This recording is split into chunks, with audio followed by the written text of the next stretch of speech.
everybody, it's Brooke with Mrs. Cog Hill Farm, and boy am I thankful we're starting to thaw out. It's still cold, as I'm sure most of you are still cold, but the ice is starting to melt and starting to feel like Alabama again, thankfully.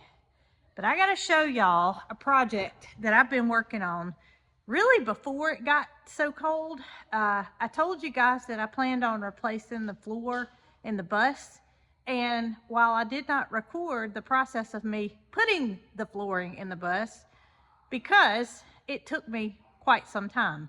I didn't just come in here and get the floor in an hour or so. It took me, I spread it out, I'll say that. So I want to show y'all the finished project and see what you guys think about it. All right, here it is, all completed. I think it turned out wonderful. I was able to get the flooring under the lip of the cabinet there, so you don't need a threshold or anything to take away that seam. Now that's where the spare tire goes, and it's kind of like a little cabinet that goes there, so that'll be covered up. And I will put something probably back here, just because I had to make a cut along that whole piece of floor, so it's not exactly even. In the front here, these are the speaker wires. You can see that I notched out for those, and it looks really good around the doors and where the seat platform goes. So I am more than satisfied with how this turned out. I just took my time and just did it a little bit at a time, and did not have to make any cuts lengthwise. So these are all single pieces that I've already swept it out, and it's very easy to keep clean, which I think will be much better for us than carpet. I want to show you guys a little trick that I learned about these cabinets. Now, I'm not sure if the light will allow it, but there's a line about right here where I took some steel wool and some just regular old WD-40 and rubbed these old cabinets. Now, you may think that the reason that looks like that is because this is an oily product, but it stays this way, y'all.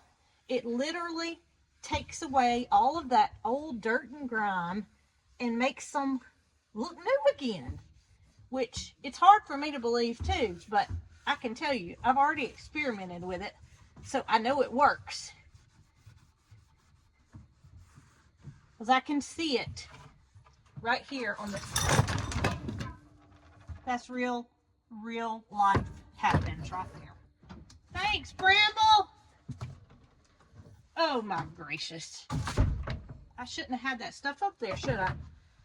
Anyway, back to your regularly scheduled program. But y'all, this is amazing to me that it takes away the dirt and the grime and it leaves it looking new back behind it. Quadruple zero steel wool and some WD-40 and just lightly rubbed it. I'm going to take a paper towel here and wipe it away and show y'all some of that dirt and grime that's left behind. But this shine stays. Look at that.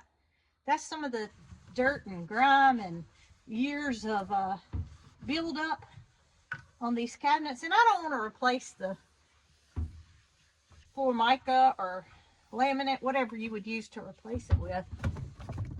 He's back. I don't want to replace that, even though it's got some little blemishes right here where you can tell a piece broke off and it was glued back together. I think that gives it character.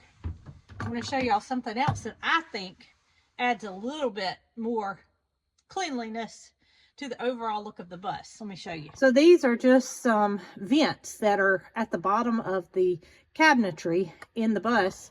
And there's another one over here.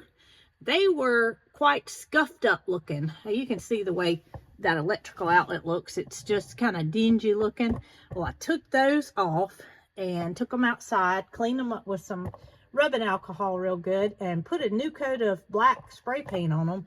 Boy, does that make a big difference. I think I told you guys that we found somebody to reupholster the seats that are in the bus, and I had to order that fabric. Well, I knew that was coming in, and I also knew that these seat stands you could see this ugly, it may not even show up, but y'all, it is ugly carpet that was around the bottoms of the seat. So here's what the original looked like. This is actually a fairly clean piece.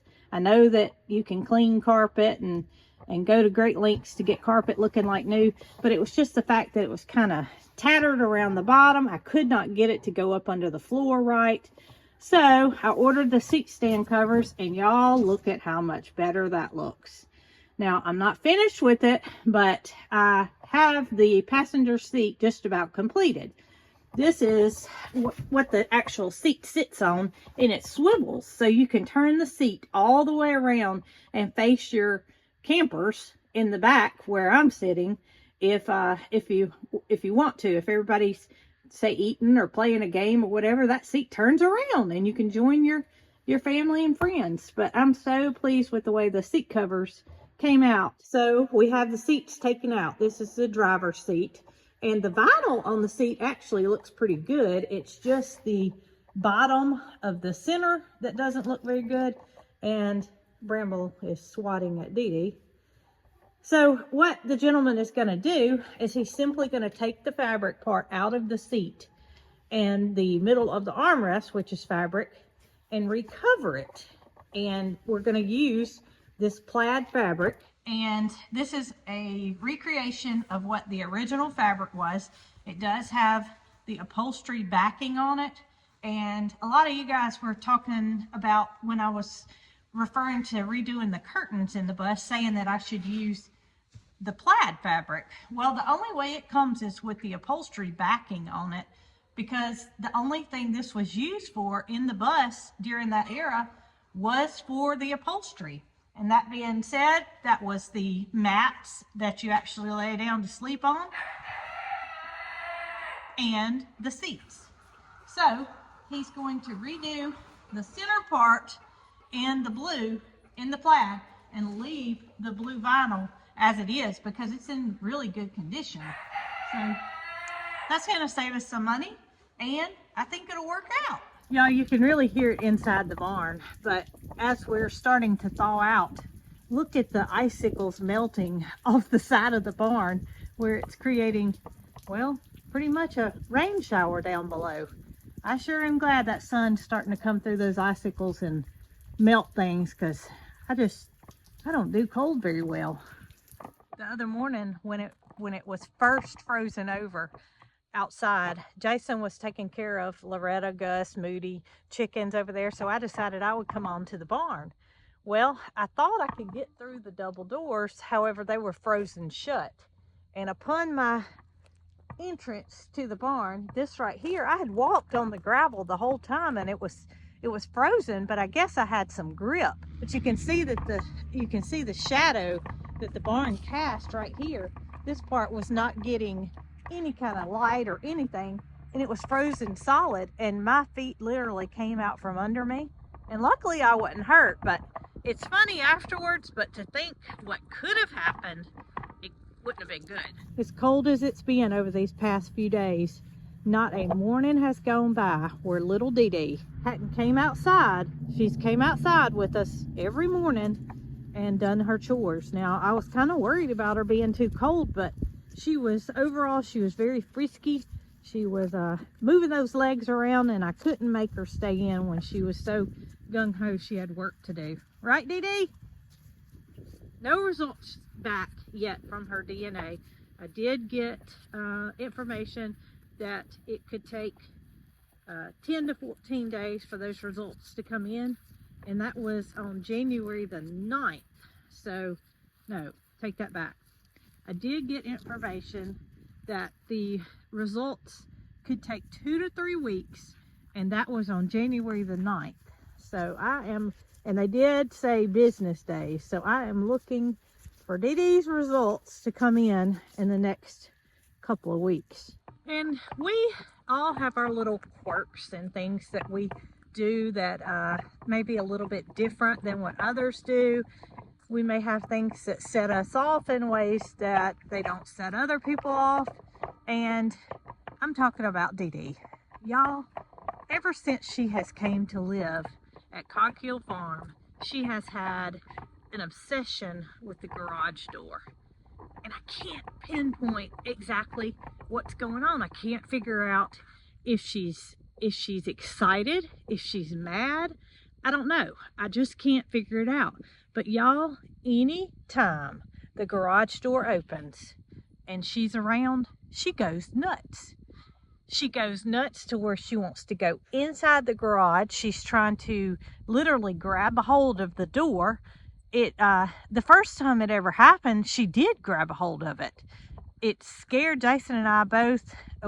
We got some humor out of it, but we also didn't know what exactly was going on, because as the door lifted up, she literally grabbed onto the molding that was there, and you can see her little teeth marks that she took a bite out of it. Now we are very careful when we close the door, because we don't want her to get, you know, shut up under the door. And y'all tell me what you think. Do you think that Dee Dee may have gone through some time in her life where she may have been shut up in a garage? I don't know. I mean, I have no way of knowing. I'm never gonna find out, but I really want to know what you guys think. So I'm gonna show you how she reacts to the garage door. All right, Dee Dee, here we are back on concrete. Anytime she thinks that we may be going outside or we may be gonna open that garage, she just goes berserk. She starts running up and down the garage, and I don't know. Y'all tell me. All right, I'm gonna mash the button and show y'all how she reacts.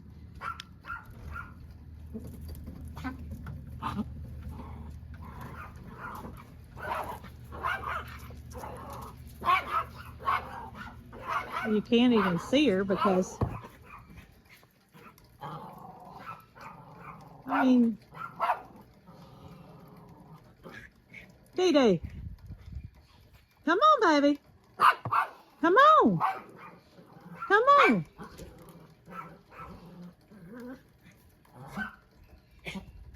I don't know. I cannot figure it out. And she doesn't really stop. Did y'all just go in there and get Tucker's bed out of the garage just that quick? I mean, literally 2 seconds. Mischievous. Let go, buddy. No. Good boy. No, that's not yours. That's not yours either, Rocky. All right, so I'm holding her while I shut it back, and y'all get to see her reaction during this time. Okay. Hey, it's okay. It's okay. It's okay. It's okay. It's okay. So y'all tell me what you think. Y'all tell me what you think's going on with Dee Dee and why she's so obsessed over the garage door. I wish I could fix it.